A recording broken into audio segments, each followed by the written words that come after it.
Hey everyone, Technomentary here with the video for you guys. In today's video, I'm going to show you how to turn off tap to wake or swipe to wake.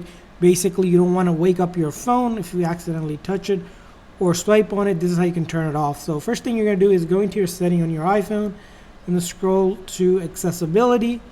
And then you're going to see the section that says physical and motor. And then you're going to click on touch under that section. And right there, you're going to see the setting that says tap or swipe to wake. By default, this setting is turned on basically to wake up your phone if it's locked or if it's black, right? If you tap on it on the display or swipe from the bottom, it will basically go on the lock screen or activate it. If you wanted to turn this setting off, just simply click on it. And when you lock it around, it will not accidentally go ahead and basically wake it up and unlock your phone. So that's a setting that you might want to turn off. If you don't want that setting, now it's up to you. You can always turn it back on, but that's how you can turn off tap or swipe to wake on your iPhone.